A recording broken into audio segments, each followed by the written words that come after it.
Michael's greatest passions has always been to reveal the extraordinary secrets of how our bodies work. Brilliant.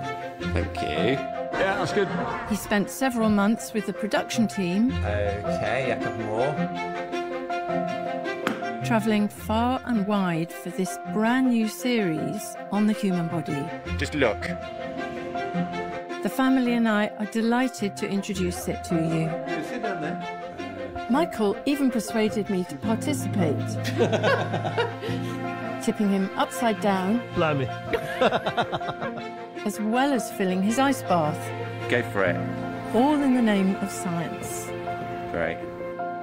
And I'm sure he would have enjoyed the programme.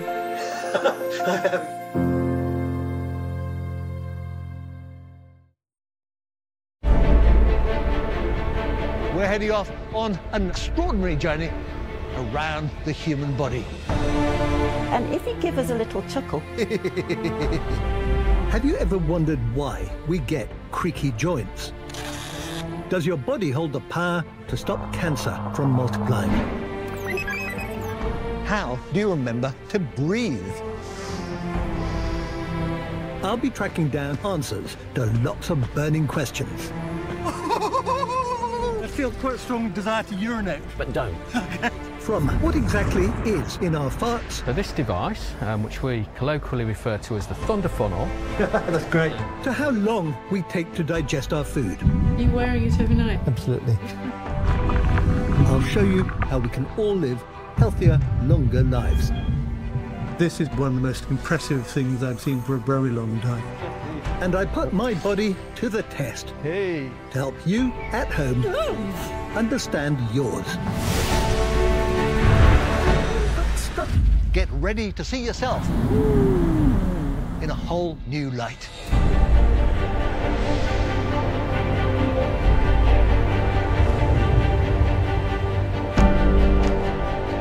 This time, My 66-year-old hips still get me from A to B. But as we get older, the risk that a simple fall will lead to breaking a bone increases. So what can we do to keep our bones stronger as we age? So it's rather brilliant, isn't it? Oh, it's an engineering miracle. If you've ever felt like your handwriting isn't as neat as it used to be, or maybe you feel shakier than you did when you were younger, you're not alone. More than 1 million of us in the UK are affected by tremors. For the first time, our cameras follow a pioneering brain surgery, giving real hope. He's just getting better and better, isn't he? Yeah. And almost every 5 minutes, somebody's life changes forever as their brain suffers a stroke. I always think you're only one blood clot away from a life-changing event. So I try out an ingenious new way to diagnose whether we are at risk. In this series, we'll explore the wonders of the human body, how it adapts and changes to the countless challenges it often faces. Around a quarter of all deaths in the UK are linked to cardiovascular problems. To avoid becoming part of those statistics, I'm about to take a close look at one of our most vital organs, the heart. The heart is a powerful muscular pump, roughly the size of your fist, constantly at work, pushing blood around your body.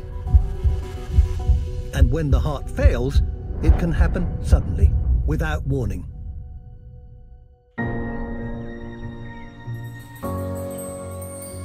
Well, I'm in Oxford to try out a brand new test which was developed here and which claims to be able to predict heart problems long before you have any symptoms. I am feeling a little bit nervous. Because my father had heart disease, I know I'm at increased risk. But when I do the test, that's going to tell me just what the risk is. And I'm really quite concerned about what they're going to find out. Like many others, I've lost loved ones to heart failure, including my dad, who died when he was just 74. That's only 8 years older than I am now. Before I had the test, Professor Antoniades, who leads the team here at Oxford University, explains what makes this test such a breakthrough. This is a brand new technology, and essentially what it does, it looks into the fat that surrounds the heart vessels, and by analyzing the fat, we can tell whether the arteries themselves are inflamed. Right. And these are the arteries that will give the heart attacks. Wow. So you're peering into the future with a greater degree of accuracy, you hope? Yes. You ready? Yes. Painless. First, a special dye is injected into my blood so that my arteries will show up on the CT scan. Very smooth. Going to move in and out, Yep. 3 or 4 times in total. We'll get you to breathe in and hold your breath each time.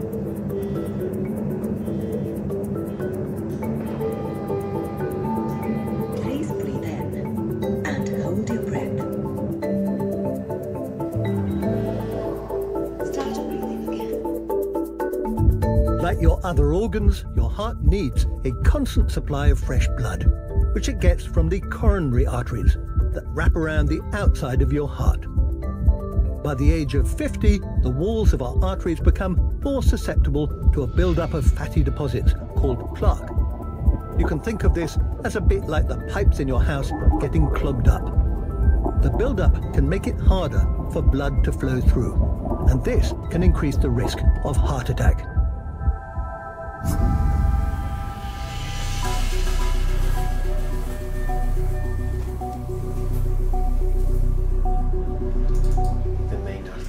The new test can detect early signs of dangerous changes in my arteries. This is some low attenuation plaque. And worryingly, they found several places where my arteries are starting to get clogged up. This is the low attenuation plaque. Plaques can be prone to rupture, whether fatty or hardened ones known as calcified plaques. What I'm looking at is a ticking time bomb, a potential heart attack coming down the line. And these are the calcified plaques. So these little nodules, which are plaque, if one of those ruptured, it would kill me, yes? Yes, that's correct. Right. Calm. As many as 1 in 2 of us can develop plaques without symptoms. That's where the new test comes in. By using it, the Oxford team will soon be able to tell just how high my risk really is.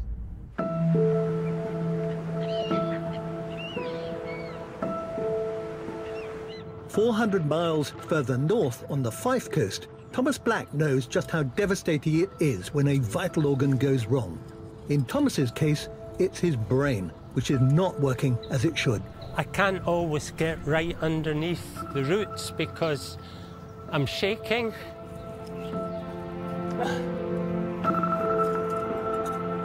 "71-year-old Thomas has had his life turned upside down by a condition called essential tremor. It's 10 times more common than Parkinson's and is more likely to affect people over the age of 65. It's all the little things that you never think about, like working zips or brushing your teeth. Essential tremor makes daily activities for Thomas and others like him almost impossible.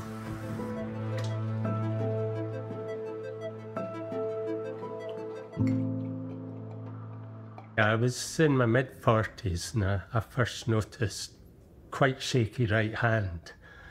And then my mid-50s, both hands were much shakier and my head was shaking, and it just got worse and worse and worse after that. We were showing this to our granddaughter the other day. Brings back memories. It's 48 and a half years ago. Nice to look back. It's nice to see hair. Yes. Janet has been by Thomas's side watching helplessly as his symptoms have got worse. Tom was quite good at sort of not showing how much he was struggling.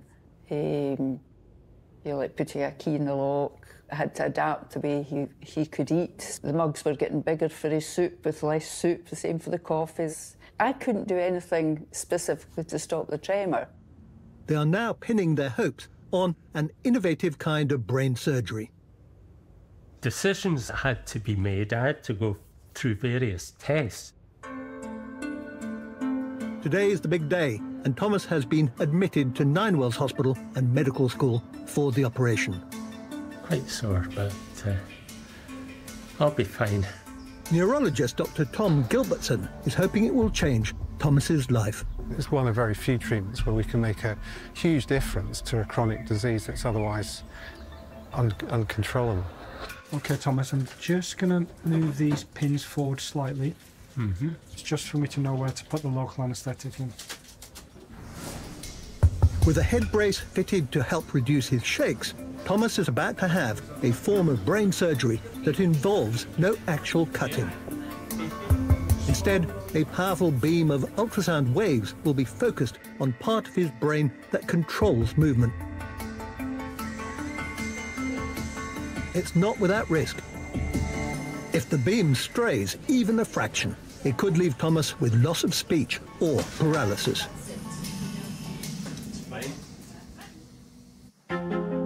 Coming up, how does your body fight back when cancer strikes? I planned and paid for my funeral. With the growing cold water craze, what are the health benefits and what are the risks? I'll reveal 3 surprising things about your heart that could save your life. When you exercise on a regular basis, you actually grow a whole lot of new blood vessels. And I find out my own heart attack risk. I've got slightly sweaty palms. I must admit I'm quite anxious.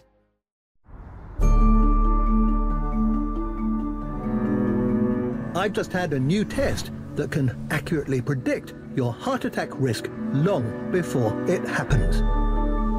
We'll look into whether there are narrowings in your arteries, plaques, as we call them, atherosclerotic plaques, which may break in the future, causing a heart attack. Worryingly, they've told me that I do have these life-threatening plaques. If one of those ruptured, it would kill me, yes? Yes, that's correct. Okay. Right. We all have a protective layer of fat on the outside of our arteries. And this outer fatty layer can reveal where an artery has become inflamed on the inside, making it more susceptible to rupture. If picked up in time, you might be prescribed medication to try and reverse some of these changes. A healthy diet and at least 20 minutes of moderate exercise a day is also beneficial, whatever your age. So what about my arteries? Is the damage still reversible? OK, moment of truth. I've got slightly sweaty palms. I must admit I'm quite anxious.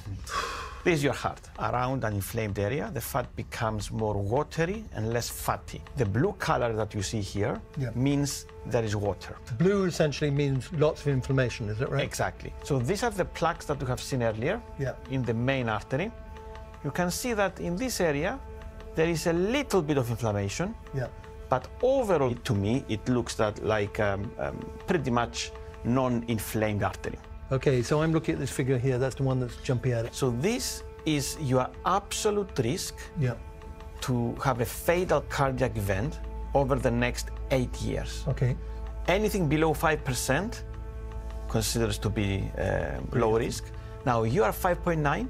It means that you are just about where you should be. So another way of looking at this is saying I have a 94% chance of making it to 74.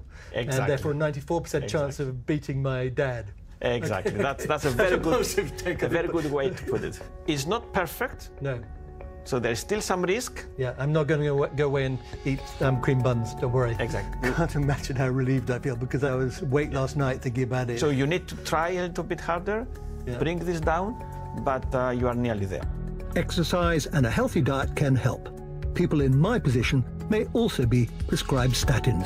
Wow, I'm almost faint with relief. I'm going to give you a hug because I was really, really worried, I have to say. Well, that was stressful but also reassuring, and at least I know now that it's unlikely I will go the same way as my dad.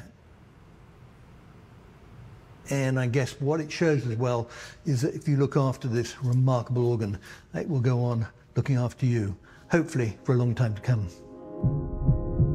You can cut your heart attack risk by as much as 30% by eating less junk food and more healthy fats, like oily fish and nuts. Getting your cholesterol checked is also a good idea. And of course, if you're at all concerned, do go and see your GP. In the UK, heart disease is still one of the leading causes of death. But there is another life-threatening condition which 1 in 2 of us will face at some point in our lives: cancer. Throughout our lives, the cells that make up our body divide, they grow, and then they die in a very controlled way.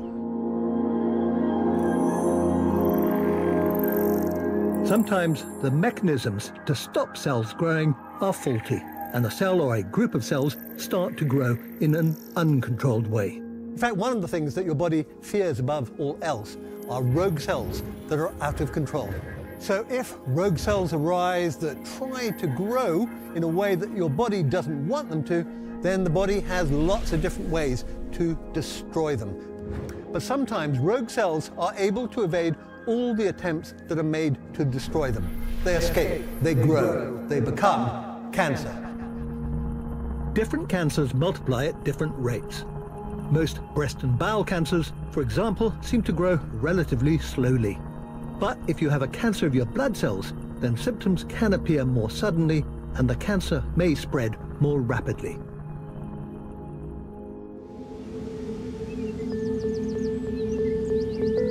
In this series, we meet people with extraordinary stories to share that shed new light on how our bodies work. In Dorset, 76-year-old Alan Peters has been diagnosed with a type of blood cancer called a lymphoma. It's lymphoma stage 4B cancer.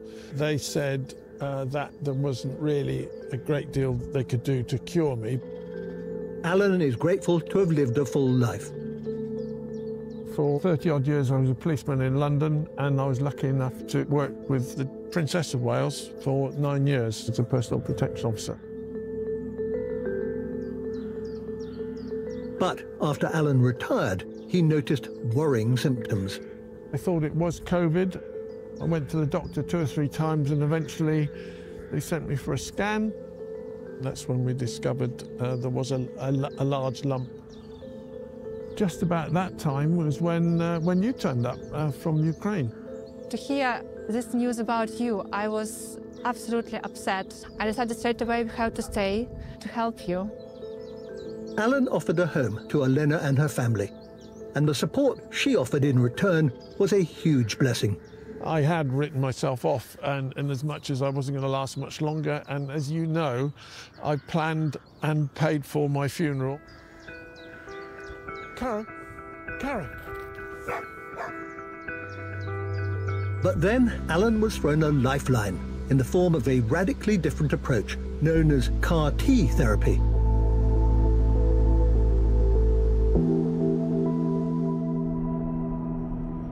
After several rounds of the new therapy, Alan is going back to Southampton to find out if the treatment has been successful.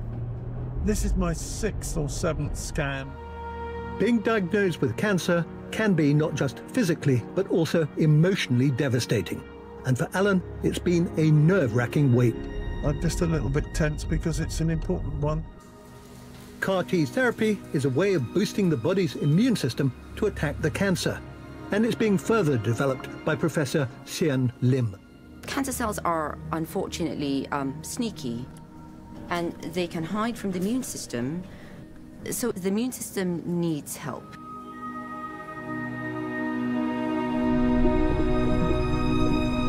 We all have special immune cells called T cells.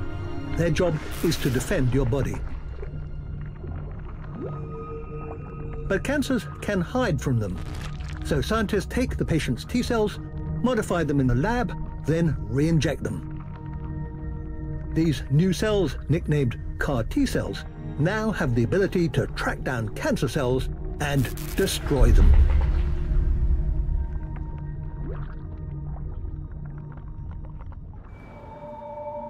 Sadly, this approach isn't for everyone. But has it worked for Alan? Complete remission, no sign of any disease whatsoever. Yes! Well done. I was trying to keep a miserable face watching you like, what's These scan images of Alan before he started the new therapy, compared with his most recent scan, shows something remarkable. Alan's body, once riddled with tumours, now appears cancer-free.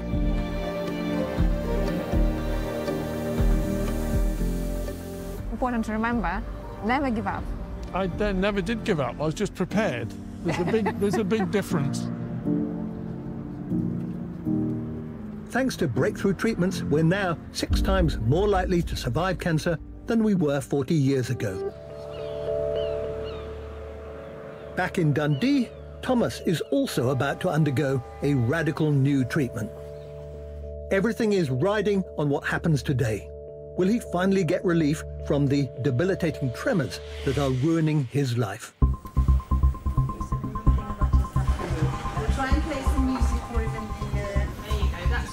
Our cameras have been given rare access to follow this groundbreaking procedure step by step. So they can monitor Thomas for signs of damage to healthy brain tissue, he will have to remain awake the whole time. Well, if he developed slurring of speech, we'd know we were too far outside of the target, so we only have to adjust our treatment. The team is about to use a high-powered ultrasound beam on Thomas's brain. He only goes here. They need to zap a tiny cluster of cells in a part of Thomas's brain called the thalamus. By doing this, they hope to create a sort of circuit breaker, which will stop his brain sending out too many confusing messages. When you decide to move, your brain sends signals to your muscles. At any one moment, there are billions of signals buzzing around your head. Normally, your brain can filter out the information you don't need. But if you have essential tremor, this filter doesn't seem to work, and the signals get confused. And that could be what's causing Thomas's uncontrollable shaking.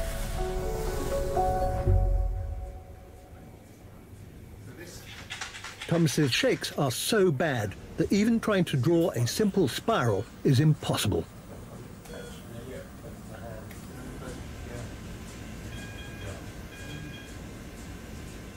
So at the moment they're just doing some baseline tests, and as you can see just how difficult it is for him. How bad is that on a score of 1 to 10? It's probably 10. It's pretty bad, yeah. And how quickly do you think he will improve? We would expect an immediate effect. Fingers crossed. Yeah, exactly. Yeah. It's all about fingers crossed. We'll know in the next half an hour or so whether we've got a treatment here or not. Okay. If the beam strays even a fraction, Thomas could end up with brain damage. So I've made a 0.5 millimetre move medial with a 0.5 millimetre move inferior. It takes huge skill and experience to get it right. How far do we push this before we start to cause the risk of permanent side effects?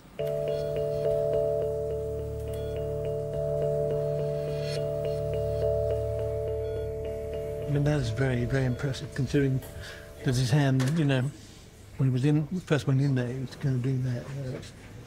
Still moving a little bit, but much better. Still a way to go. After just 30 minutes of treatment, Thomas has already regained some control. Wow. So that is a remarkable progress, considering, a very short time ago, but he was only able to make sort of dabbing motions on there, and now he's actually, beginning to track the circle. But I think we're making some progress here. Would you agree? Yes. After 5 rounds of ultrasound, I can see a clear improvement. He's just getting better and better, isn't he? Yeah. This is probably one of the most impressive things I've seen for a very long time, the progression from that end to that end. They weigh up whether doing more could reduce Thomas's tremors even further. But after his 7th blast, Thomas has a bad reaction.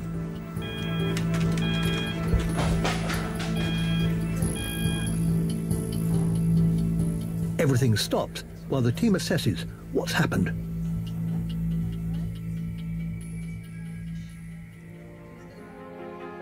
Still to come.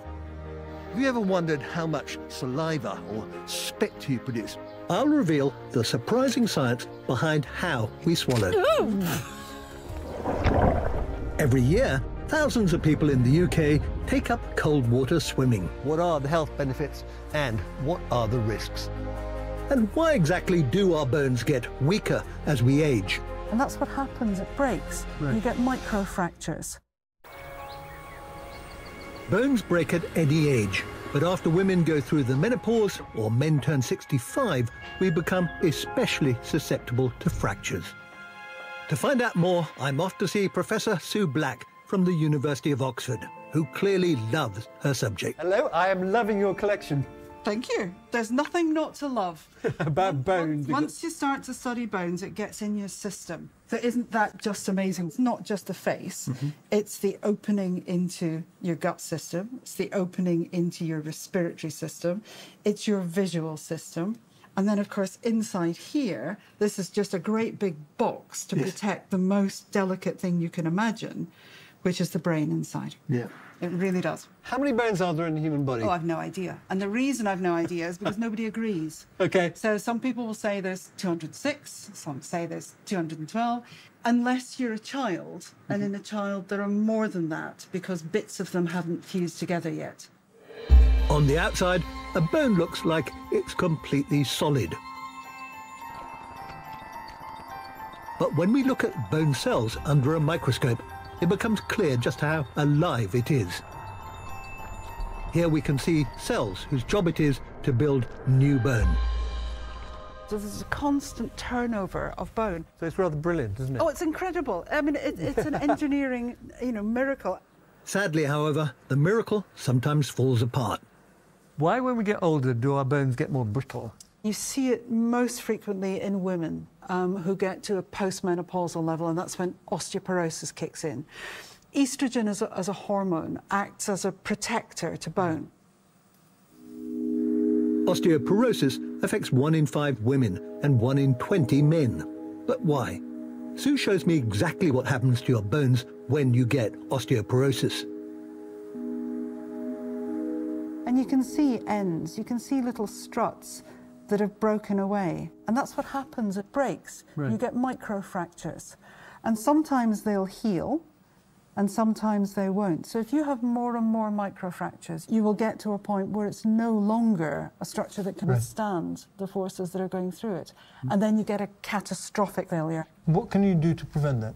We know that probably up until 20s, then the amount of calcium that you take into your diet is really important. And we know that if you exercise regularly and at an appropriate level, it helps to maintain the structure. Bones just continue to respond to how you behave throughout your life. They do. To prevent brittle bones, you need plenty of calcium, vitamin D, and weight-bearing exercises, like running or dancing. We often associate bones with death, but in us they are very much alive. They help to protect our delicate internal organs, and they provide our bodies with structure and with shape. It is impossible to imagine human life without them. Weight-bearing exercises are a great way to keep your bones strong. But other forms of exercise, like having a swim, also come with benefits. Up on the Ayrshire coast, they love a particularly bracing form of swimming.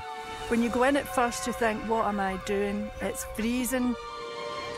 This group are just some of the millions who every year embrace cold water swimming. Liberating. Absolutely liberating.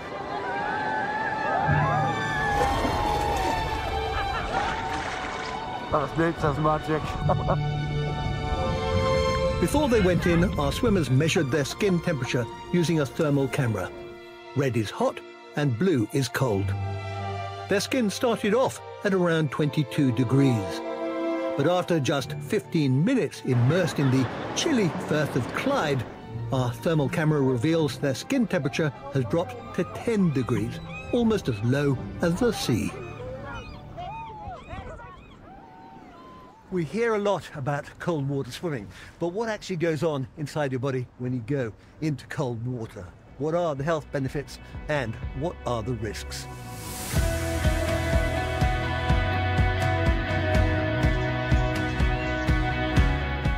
Back down south, with the temperature still less than tropical, physiologist Professor Mike Tipton wants to put me to the test. Hi, Mike. Nice to see you. I feel a bit of a fraud, I must admit, because I've got all this on at the moment. It'll still work for you in terms of getting a cold stimulus. So Okay. we don't mind people wearing wetsuits if that's the way they're going to start. What I do is I go straight in. I assume that's probably all wrong. Yeah, when you actually get to the point of going into the water, you go in slowly because we want to avoid a big cold shock response. Yeah, gasping and hyperventilation and a big workload on your heart. You're a tropical animal. You want to be in 28-degree air, doing not very much, and you're taking that body and plunging it into 12-degree water. It's a stress. I think it's probably about time that I actually went in. You going to join me? No.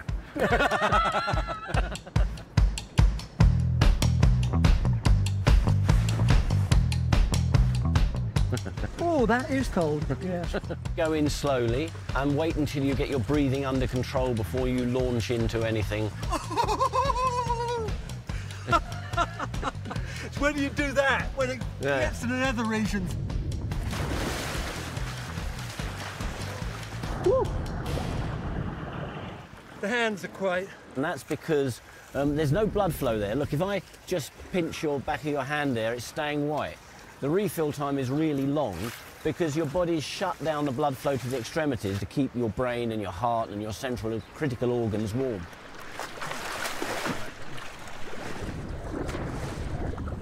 I feel quite a strong desire to urinate, which is obviously not a good thing. Yeah, it's because you've shut down the blood flow to the skin. All of that's gone centrally, increased central pressure, and your body starts to try and offload that fluid by producing urine. Okay.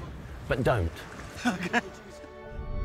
So, apart from wanting to have a wee, what happens to our bodies when we swim in cold water?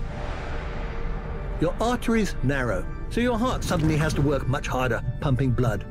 This is why cold water swimming isn't recommended for anyone with a heart condition. So that is a potential risk. But what are the benefits? The cold also triggers the release of hormones, which speed up your metabolic rate and may boost your mood. I'm feeling fairly vigorous, must admit, but the good thing is I've got a smile on my face. I'm actually feeling quite, you know, cheerful about it. Yeah, so one of the big pluses that people always report is for their mental health. We've had the benefit of you being alert, awakened, because that's the cold shock response, just pouring stress hormones into the system. The other thing we hear quite a lot about is in terms of immune function. Yep. And so you'll have people saying, since I've done open water swimming, since I've done wild swimming, I haven't had a cold. Jury's out on that. There's not really been a very carefully controlled study. Yeah. But how long do you need? 2 or 3 minutes, get that cold shock response, get the release of the stress hormones. And then get out. And then get out. If you are a novice, it's best to join a swimming group. Or try something more gentle, like a cold shower. I wash in warm water, then switch to cold and stand there for about 40 seconds. Others prefer a dip in a chilly bath. And speaking of chilly baths,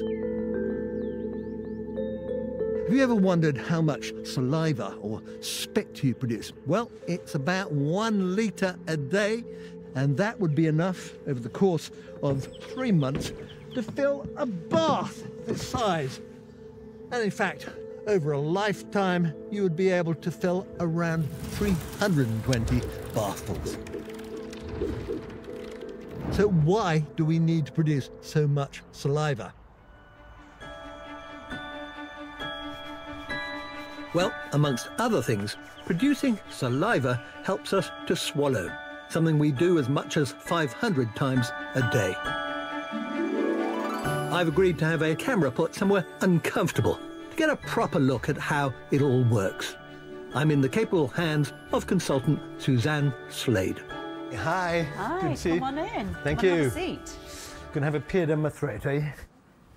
And don't worry, only not that much is going to go through your nose. Okay, and there's a camera on the end here. So it's going to light everything up on the inside. Right, so okay, I'm going to be brave. Here we go, just breathing in and out. So we're just heading along the floor of the nose now. We're going to be very, very that's gentle. weird. We're almost there. And we're really sitting and looking down into your voice box. Absolutely fantastic. And if you give us a little chuckle, then we see the vocal cords tapping together. So this is really the opening to both my breathing and also to my food, if you like. You want to eat and drink, but you don't want any of that stuff to go down into your lungs. Absolutely. So in the centre of your throat here, we're seeing the entrance to the lungs. If you were to, it's a bit crude, but if you were to belch, we might actually see the, oh, there we go, the opening of your food pipe. Are you happy to take a bite of banana? So, and we can see the base of the tongue, which is at the bottom of the screen. And that's you just chewing, getting that banana ready. Here it's coming to the epiglottis, and then it's gone. There's a little structure called the epiglottis, and that flips back and almost puts a lid on the entrance to your windpipe. Your epiglottis flips back and forth every time you swallow. This tiny flap of cartilage allows you to safely swallow and breathe without having to think about it. If you had a swallowing problem, if you'd had a stroke or something like that, then dealing with the saliva can be a huge issue. If you're not swallowing, then it can just trickle down into the larynx and then into your lungs. Very fine balancing act, isn't it? It absolutely is. I think I need to have it out now. Ah! Oh! Well done. Huge amounts not. Thank you for this. I probably need more. Swallowing is a complex process. Under direction from your brain, your throat muscles must all work together, which is why swallowing can sometimes be affected by problems with your nervous system.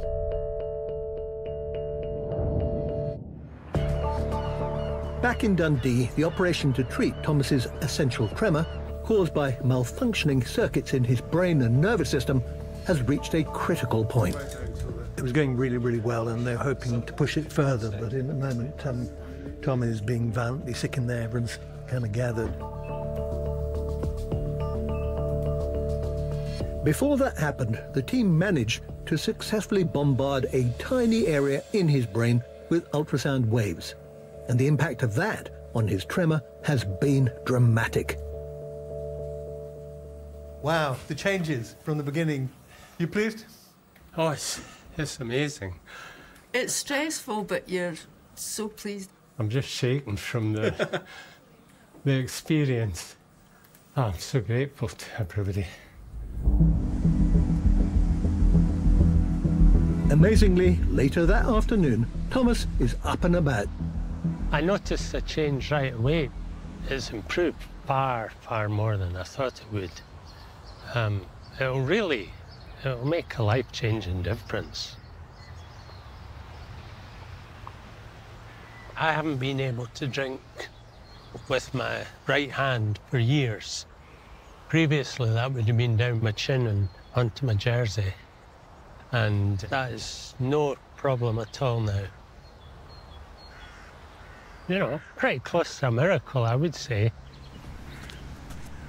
What I've seen today is absolutely astonishing. The idea that you can use ultrasound to destroy a tiny part of the brain, and by doing that, give Tom his life back, is absolutely mind-boggling.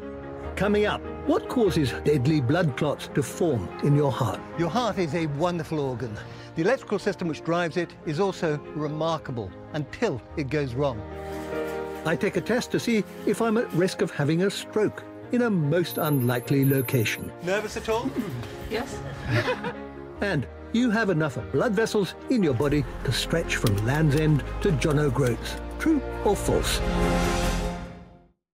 Right, that's my heart, yeah? This is your heart. Seeing the fatty plaques in my coronary arteries, the vessels that supply blood to my heart, hammered home just how important it is to protect those arteries. But coronary arteries are just one part of a vast circulatory system. If you were to take all the blood vessels in the human body, how far do you think they would stretch? Once around the track? Twice? No. The average human body contains 60,000 miles of blood vessels, or about 240,000 times round this track. That is like travelling from Land's End to John O'Groats, more than 70 times. And if any of those major blood vessels gets damaged, you could have a stroke. To find out more, we need to go deep inside the heart. If you could be inside your heart when it pumps, it would feel something like this.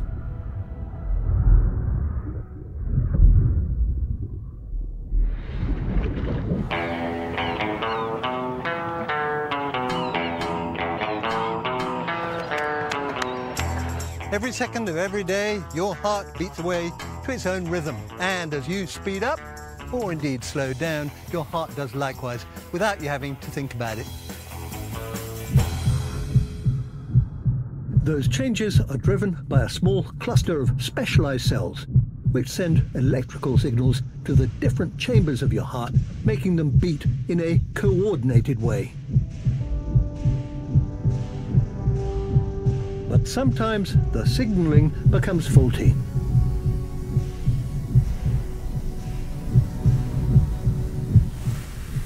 If the heart starts to beat erratically, then it's known as arrhythmia. And the commonest form of arrhythmia is atrial fibrillation, otherwise known as AF. Now, this is a serious condition and it needs to be detected early. If your heart isn't pumping as it should, blood can hang around inside the heart too long, and dangerous clots form. If a clot breaks off, travels to the brain, and blocks blood flow, that can cause a stroke.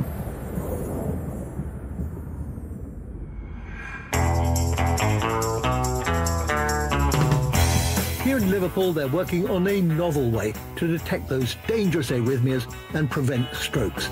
I'm off to try it out with the help from some of the locals.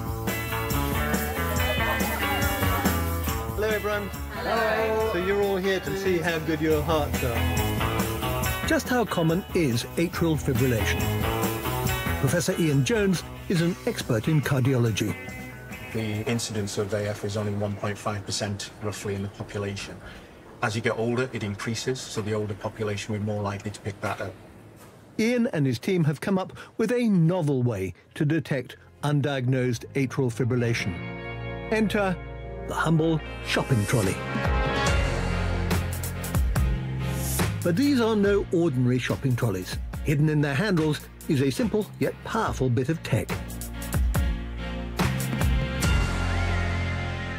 So the sensor inside the middle of the handle is an ECG sensor, so it will measure the person's heartbeat, their heart rhythm, over a period of 1 minute. And as they're gripping the trolley, it will record it. So just push the trolley around as you would do normally. Nervous at all?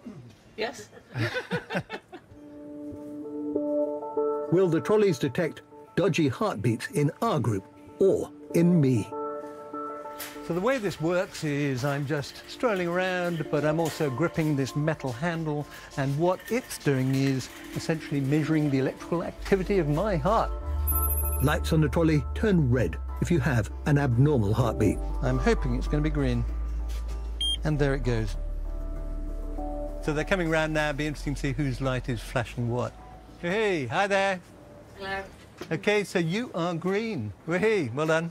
So you green as well? I am. Marvellous. Hi. Hello. Right, so what do you see? Green, OK, coming by. I am green. You are green, marvellous. Ian has already conducted a study involving over 2,000 people, which found 59 new cases of unsuspected cardiac arrhythmia, suggesting this ingenious idea really could save lives. Do you think it's a good idea, bad idea? Is it a bit invasive? I think it's brilliant. It's not taking any time out of your day that you wouldn't be spending it anyway. Also, what we're talking about preventing here is strokes. Yeah. And strokes are devastating conditions. I always think you're only one blood clot away from a life-changing event. It's a good motto. As well as atrial fibrillation, another very common cause of stroke is having high blood pressure. So if you haven't had it done recently, do get yourself tested. Your heart is a wonderful organ. The electrical system which drives it is also remarkable until it goes wrong. Then you're probably going to be grateful to people like Ian, who are devising ingenious ways to detect it, and others who are finding better ways to treat it. And here's another surprising way to protect your heart. Brush and floss. Bacteria in the mouth that cause gum disease have been linked to an increased risk of heart problems. So to help your heart, take care of your teeth. There's still so much more to discover about the wonders of the human body. That's the head of her femur. Next time, 1 in 10 of us will need a new hip at some point. We film a fascinating hip replacement operation. Was she in a lot of pain? Okay. People often complain about stress, but it can be a good thing. To explore what stress really does to your body, I go way out of my comfort zone. I am feeling sort of panic. And I reveal 3 things you at home can do to reduce your blood pressure without needing to join a gym. This is a real thigh burner. Those wonders of the human body next Thursday at 8.